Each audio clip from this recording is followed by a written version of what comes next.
My mother raised her champagne glass in front of 96 guests, smiled at me and said, "Tina, stay in the kitchen. Family photos are starting." My 5-year-old daughter Chloe wasn't there. Mom had banned her from the birthday party because she was too wild and would ruin the pictures. I had still paid nearly $11,000 to feed the room, so I untied my apron, walked past the cake, and placed one folder beside my mother's glass. My sister stopped smiling. My father stared at the table, because the bill inside wasn't what scared them. It was the photo list underneath it from February. 3 weeks earlier, my commercial kitchen smelled like butter coffee and the first batch of yeast rolls coming out of the oven. Chloe stood on a wooden stool beside me, pressing tiny fingerprints into a piece of dough she had absolutely no business touching. "Is this one mine?" "It is now." She grinned like she'd won something. That was Chloe, 5 years old, loud laugh, fast feet, questions every 30 seconds. She could turn a grocery store aisle into an adventure and a quiet breakfast into a full conversation about ladybugs. My family called her wild. I called her 5. By 34, I had learned how to cook for 100 people without looking at a recipe. I ran a small catering business in Ohio, and most mornings started before sunrise with stainless steel counters, cold coffee, and my grandmother Evelyn's dented recipe box sitting above my prep station. She taught me to cook when I was little enough to stand on a chair beside her. "Feed people like you mean it," she used to say. I carried that sentence into everything, especially family. For almost 9 years, I cooked their Thanksgiving dinners, Christmas parties, graduations, anniversaries, and funerals. I rarely charged them. After my husband Daniel died 3 years earlier, work became the thing that kept Chloe and me moving. Daniel had noticed the pattern before I did. One Christmas, he watched me load 6 trays into the van and said, "Your family doesn't ask anymore. They just assume you'll do it." I laughed. I didn't. 2 months before my mother Diane's 65th birthday, she called while I was icing cupcakes. "I found the perfect barn," she said. "But summer dates disappear fast." She asked me to reserve it through my business so we could get the vendor rate. She promised she would reimburse the deposit. I signed the reservation. At the time, it felt harmless. Then the guest count climbed. 60 became 80. 80 became 96. My sister Ashley added better linens, a carving station, a raw bar, upgraded flowers, and a photography package because her fiancé Ryan's family would be attending. Every time I questioned the cost, Mom said the same thing: "You only turned 65 once." I kept telling myself she was right. Then 3 weeks before the party, Mom called a family meeting. She had a binder open on the dining table. Ashley sat beside her. My father Robert kept staring into his coffee. Mom slid the final menu toward me, smiled, and said, "One more thing. Chloe won't be coming." I looked at her. "Excuse me, she's too wild, Tina. She'll ruin the photos." Then Ashley quietly turned the page. At the bottom was the updated party total, nearly $11,000, and my name was still the one paying it. I stared at that number until the coffee beside my father went cold. Nearly $11,000. My daughter wasn't welcome at the party, but my money still was. I looked at Mom. "Then Chloe can come for cake. 1 hour. I'll take her home before the formal pictures." Mom's mouth tightened. "No." Ashley didn't even look up. I tried again. "She won't be near the photographer." Mom tapped one finger against the binder. "Tina, stop making this difficult." That sentence stayed with me because I wasn't asking for anything outrageous. I was asking for my 5-year-old daughter to attend her grandmother's birthday. Then Mom added almost casually, "After what happened to Grandma Evelyn's serving dish, I would think you'd understand."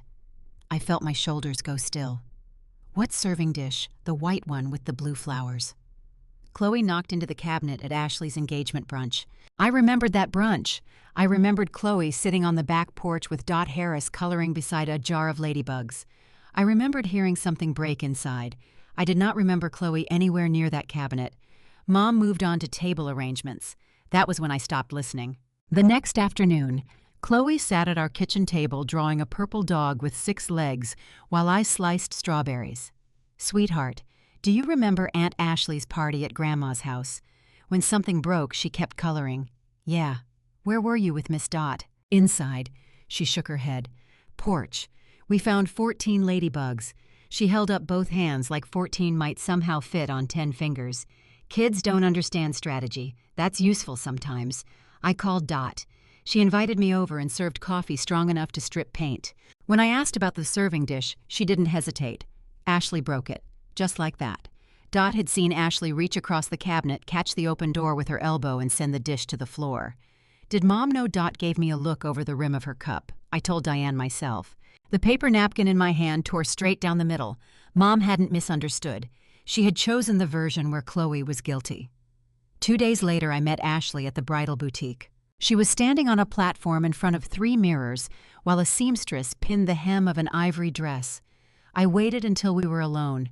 Dot saw you break Grandma Evelyn's dish. Ashley's eyes met mine in the mirror.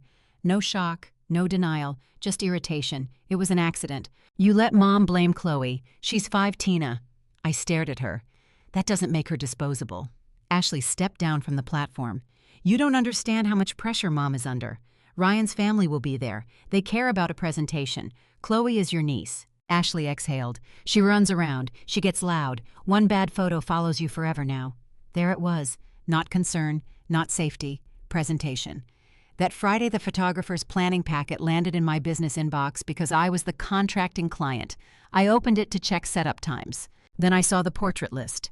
Diane and Robert, Ashley and Ryan, Ryan's parents, several extended family combinations. I scrolled back to the top. No Chloe. I checked again. No Tina either. At the bottom was one short instruction.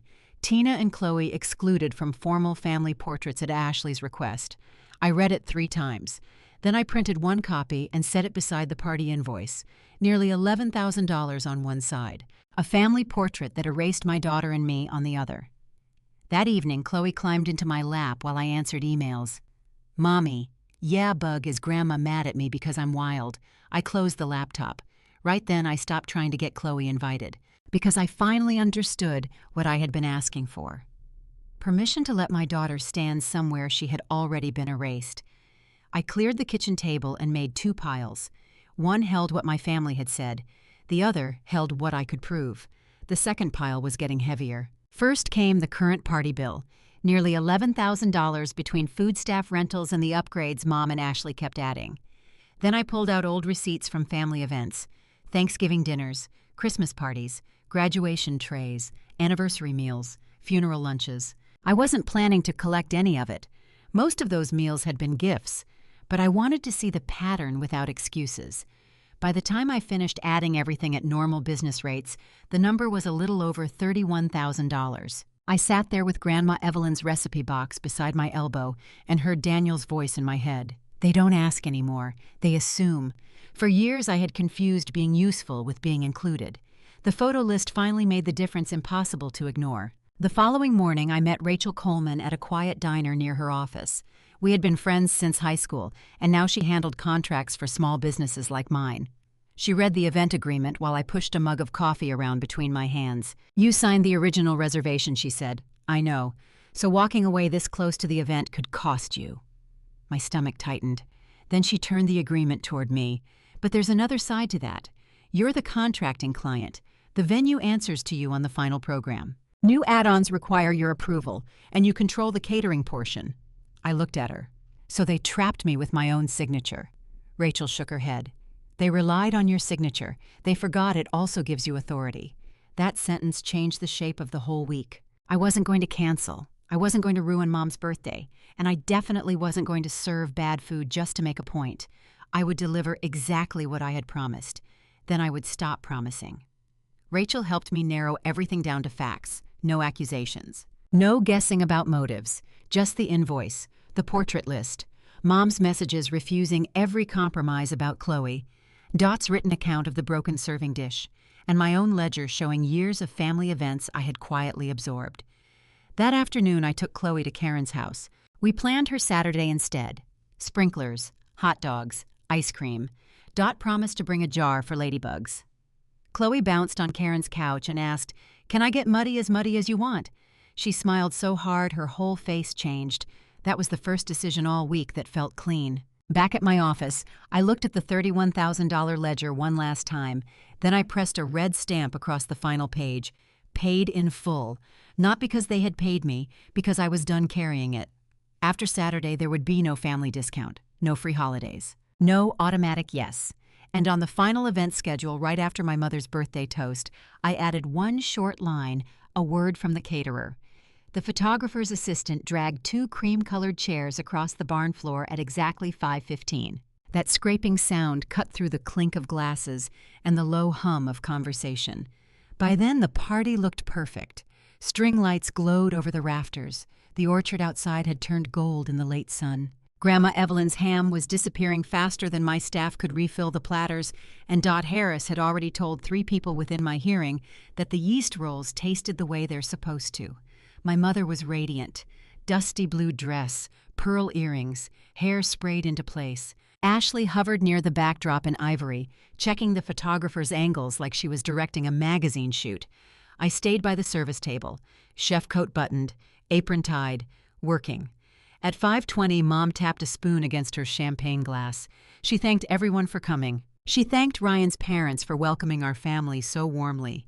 She talked about legacy roots and how lucky she was to have the people she loved gathered under one roof. Then the photographer stepped forward. "Let's start with immediate family." Chairs shifted. My father moved beside Mom. Ashley took Ryan's arm. I watched the cream backdrop fill exactly the way the planning list said it would. No Chloe, no me. Then Mom spotted me near the kitchen doors. Her smile widened. "Tina, honey, you can wait in the kitchen. This part is just family." A few people glanced my way. Dot stopped chewing. I reached behind my back and untied my apron. Ashley saw it first. Her face changed. "Tina." I folded the apron once over my arm.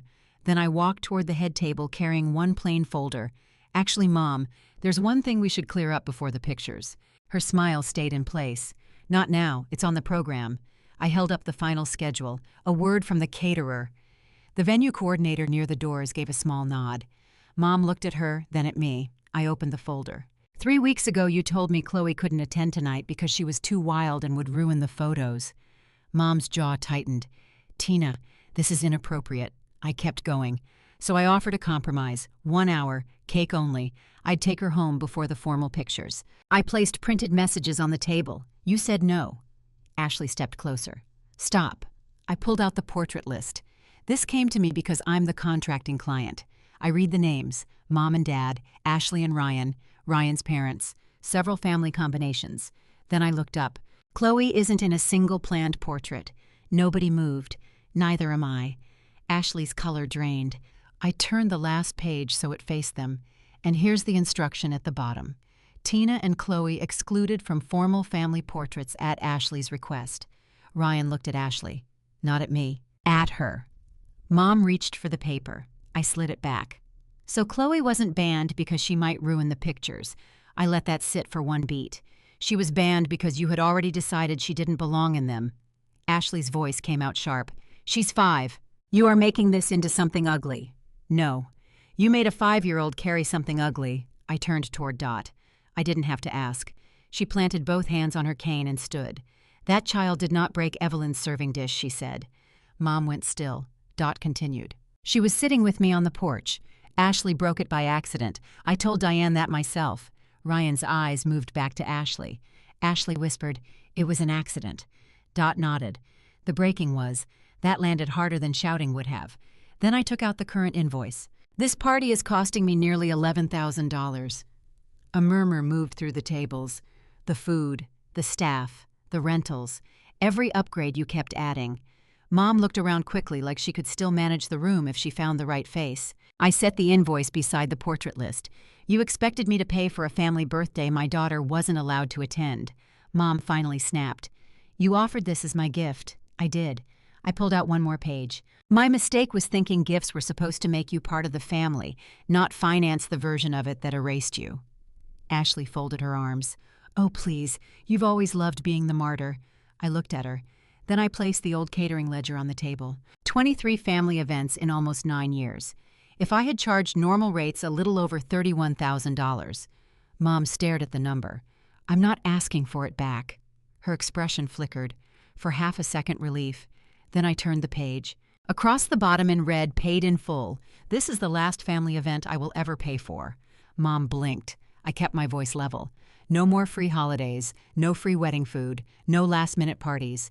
If you need a caterer, you can hire one like everyone else." Ashley went pale for a second time. Her wedding. Of course, that was the first thing she understood. Mom's voice rose. "You're ruining my birthday over a photograph." No. I looked at the empty spot beside her backdrop. I didn't remove anyone from your family picture. Then I looked straight at her. I just stopped paying for the picture that removed us. Behind her, my father lowered his eyes. I turned to him. Dad, did you know Chloe wasn't supposed to be in any of these photos? He stared at the tablecloth. Robert, Mom warned. He swallowed. Then he said it. I knew. That was the moment all three of them went pale. I closed the folder. Dinner's still being served. Please enjoy it. Then I picked up Grandma Evelyn's recipe box from the display table, tucked it under my arm, and walked toward the doors. Behind me, nobody called me back. And for once, I didn't need them to. My phone stayed face down on the kitchen counter for most of Sunday. It buzzed anyway. Mom left 3 voicemails. Ashley sent 4 messages. Dad sent none. I didn't answer any of them. Instead, I stood in my backyard while Chloe ran through a sprinkler in a pink swimsuit and 1 rain boot because she had lost the other somewhere near the fence. Karen brought hot dogs. Dot arrived with a glass jar and announced that no proper party should begin without a ladybug inspection. Chloe got mud on her knees, ice cream in her hair, and laughed so hard she fell backward into the grass. Nobody asked her to sit still. Nobody told her she was ruining anything. On Monday, I sent 1 email to my family. It wasn't angry, it was businesslike. From that point forward, every catering request would go through my company like any other client. Standard pricing, deposits, written approval, no family account, no exceptions. Ashley replied almost immediately. You embarrassed me in front of Ryan. I read it twice. Then I wrote back I didn't write the photo list. That ended the conversation. Ryan and Ashley paused their wedding planning a few days later. I didn't ask why. I didn't need to. Dad finally called that week. His voice sounded older. He asked if he could see Chloe. Yes, I said. But call first. There was a long pause. Fair enough. That was our new relationship in 2 words. Not cruel, not warm, just clear. Mom kept calling for a while. Her messages moved through every stage except accountability. Anger, guilt, tears, silence. I stopped trying to pull an apology out of someone who still thought the real problem was that people had heard the truth. Work got busier too. Several guests from the party called about catering. Not because of the confrontation, because they remembered the food. Grandma Evelyn's ham became one of my most requested dishes. But the best thing I carried out of that weekend wasn't new business. It was 1 blurry phone picture. Chloe airborne over the sprinkler. Muddy knees, hair everywhere. Absolutely impossible to pose. I printed it and put it beside Grandma Evelyn's recipe box. For once, nobody had cropped us out. That blurry sprinkler photo still sits beside Grandma Evelyn's recipe box. For years, I thought being family meant showing up first, paying the bill, fixing the problem, and staying quiet when it hurt. Now I know better. Love is not supposed to charge you admission and then tell you to stay out of the picture.